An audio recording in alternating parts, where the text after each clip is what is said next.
साल पहले इस धरती पर बहुत दूर सिंड्रेला नाम की एक सुंदर लड़की रहती थी। सिंड्रेला की माँ को गुजरे बहुत साल हो गए थे।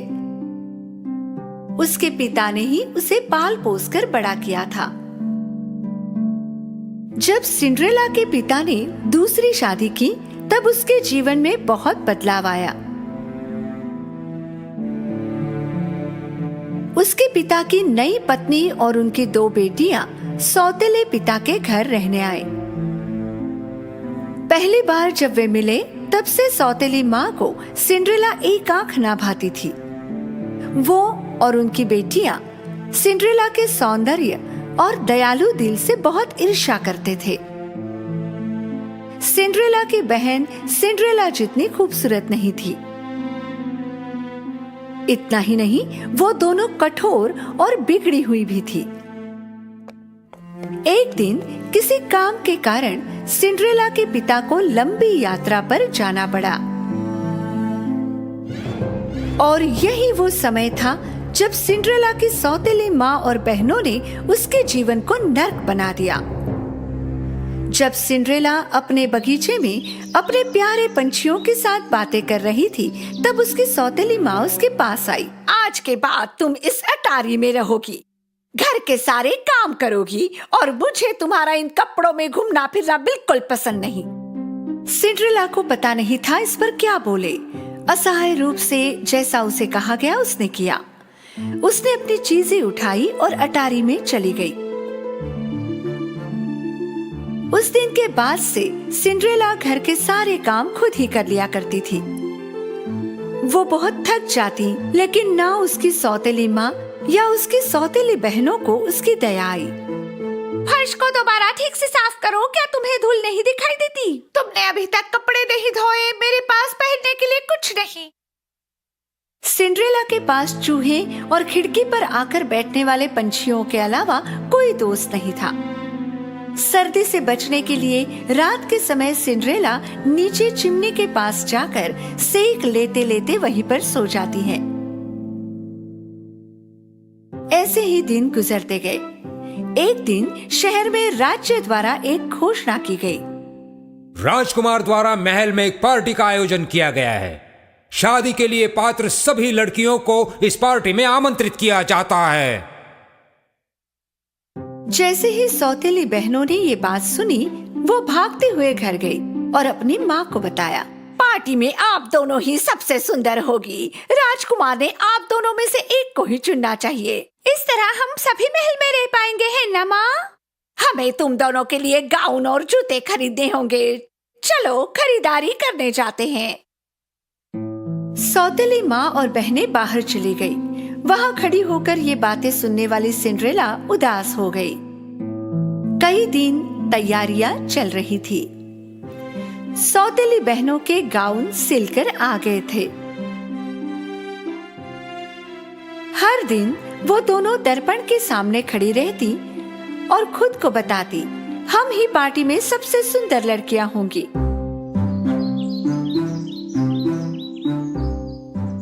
आखिर वो दिन आ ही गया। सौतेली बहनें आज जल्दी उठ गई थी। उन्होंने सिंड्रेला को बुलाया। सिंड्रेला, सिंड्रेला, जल्दी यहाँ आओ। कहाँ हो तुम? जल्दी से हमारे स्नान की तैयारी करो। पूरे दिन सिंड्रेला ने बहनों को तैयार होने में मदद की। जरा धीरे धीरे ब्रश करो, सारे बाल निकाल दोगी क्या? शाम तक दोनों पार्टी के लिए तैयार हो गई। तुम दोनों सुंदर दिख रही हो, बहुत सुंदर।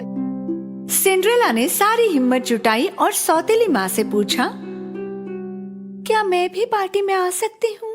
कौन, तुम? हाँ, उन्होंने सारी युवा लड़कियों को बुलाया है।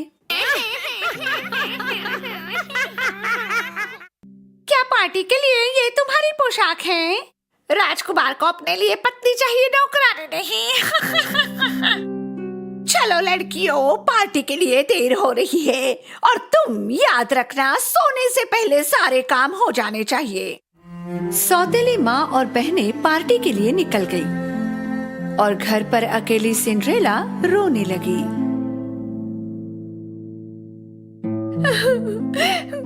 पार्टी में क्यों नहीं जा सकती? अगर आज मेरे माता पिता यहाँ होते तो ये सब नहीं होता। उसी समय एक उज्जवल प्रकाश दिखाई दिया। पहले सिंड्रेला समझ नहीं पाई कि वो क्या था। वो प्रकाश को एकटक देखी जा रही थी और अचानक प्रकाश के बीचों बीच एक खूबसूरत परी दिखाई दी। मेरी प्यारी सिंड्रेला, रो मत, तुम भी महल में पार्टी में जाओगी। सिंड्रेला को उसकी आंखों पर विश्वास नहीं हुआ। उसने हड़बड़ाकर पूछा, क्या मैं जा सकती हूँ? मेरी हालत तो देखो। चिंता मत करो, मैं हूं ना तुम्हारी मदद के लिए। मुझे एक कद्दू और 7 चूहे ला कर दो। सिंड्रेला को समझ नहीं आ रहा था कि उन्हें ये चीजें क्यों चाहिए, पर उसने वही किया जो उसे कहा गया। पहले वो रसोई घर में गई और बड़ा सा कद्दू ले आई। फिर वो अटारी में गई और अपने चूहे दोस्तों को लेकर फिर से नीचे आई। परी ने अपनी जादुई छड़ी से कद्दू को एक सुंदर बग्गी में बदल दिया। फिर वो चूहों की तरफ मुड़ी। उनमें से एक ड्राइवर बन गया और बाकी 6 सुंदर सफेद घोड़ों में बदल गए। आश्चर्यचकित सिंड्रेला बग्गी और घोड़ों को देख रही थी। तभी परी उसकी तरफ मुड़ी। जब उसने अपनी जादुई छड़ी से सिंड्रेला को छुआ, उसकी पुरानी ड्रेस एक खूबसूरत पार्टी गाउन में बदल गई।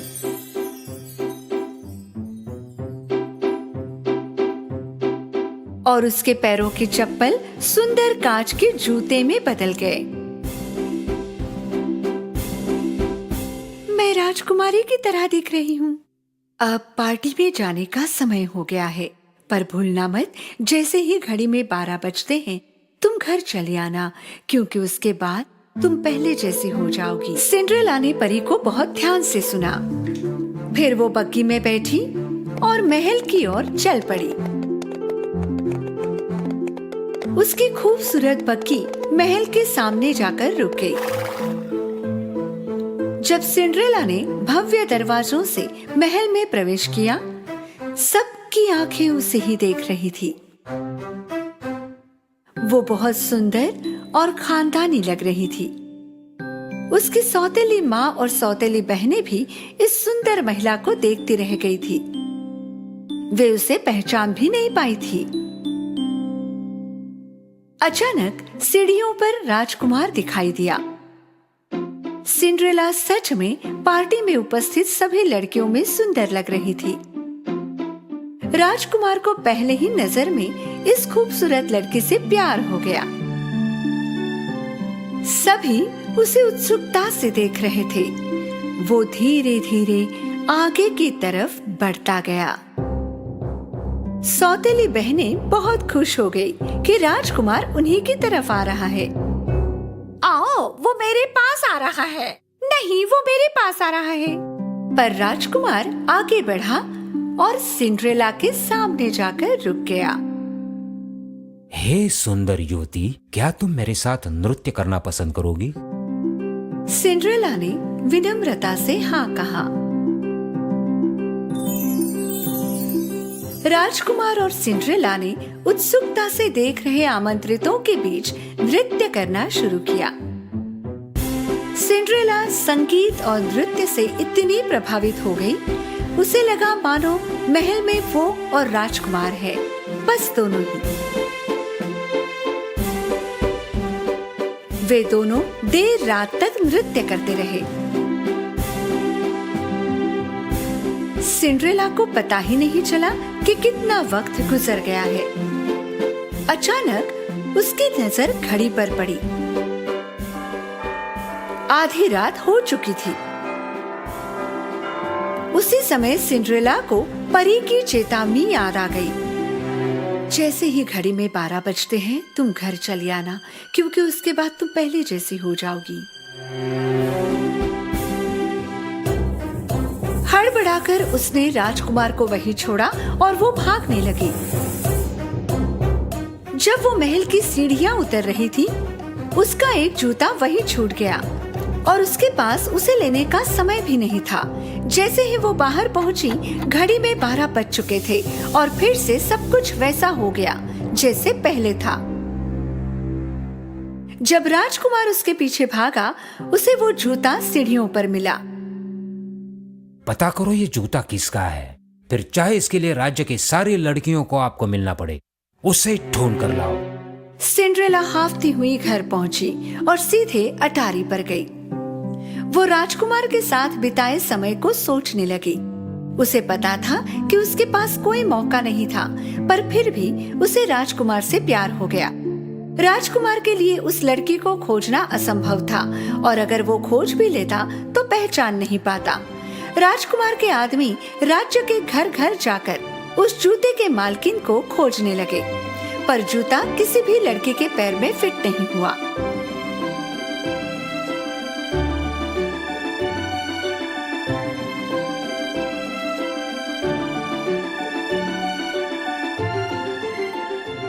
अंत में राजकुमार के आदमी सिंड्रेला के घर पहुँचे। सिंड्रेला राजकुमार की गाड़ी को घर के सामने देखकर बहुत खुश हो गई। जैसे ही सिंड्रेला कमरे के बाहर जाने लगी, उसकी सौतेली माँ दरवाजे पर दिखाई दी। तू कहाँ चल दी? तुम भी जूता पहनने की कोशिश करना चाहती हो? व्यंग्यात्मक हंसी के साथ सौतेली माँ ने अटारी का दरवाजा बंद कर दिया। नहीं, कृपा करके दरवाजा खोलो, कृपा करके प्लीज। कितनी दयनीय बात है। राजकुमार और तुम में क्या समानता होगी भला? आदमी ने पहले पतली बहन को जूता पहनाया, पर वो उसके पैर के लिए बहुत छोटा था। देखो, मेरे पैर में कितने अच्छी तरह से बैठ गया। फिर मोटी बहन ने कोशिश की, पर जूता उसके पैर में जा ही नहीं रहा था। शायद हमने दूसरे पैर में कोशिश की होती। उन्होंने कोशिश तो बहुत की, पर नाकाम रहे। सिंड्रेला ने खिड़की की तरफ दौड़ने की आखिरी कोशिश की, पर खिड़की बहुत ऊपर थी। वो रोने लगी। उसे रोता देख उसके चूहे दोस्त उसके पास आए। मेरी सौतेली माँ ने मुझे बंद कर रखा है, चाबी उसी के पास होगी।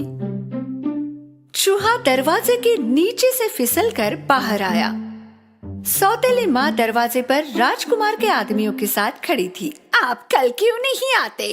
आज वो बहुत थकी हुई है और पैरों में सूजन है। चूहे ने सौतेली माँ के स्कर्ट पर कूदकर चाबी निकाली और ऊपर की ओर दौड़ा। उसने चाबी दरवाजे के नीचे से अंदर सरकाई। चाबी देखकर सिंड्रेला बहुत खुश हुई। दरवाजा खोलकर वो जल्दी से नीचे की तरफ भागी। अरे, तुम बाहर कैसे निकल आई? कृपया रुकिए, जाइए मत, मुझे भी जूता पहनना है। सौतेली माँ और बहनें ये सुनकर जोर से हंसने लगी। शांत हो जाओ, ये राजकुमार का हुक्म है कि राज्य की सारी लड़कियों ने कोशिश करनी चाहिए। जब सिंड्रेला ने जूता पहना, सबको आश्चर्य हुआ, क्योंकि जूता उसके पैर में अच्छे से फिट हुआ। सुंदर युवती, क्या ये बूट तुम्हारा है?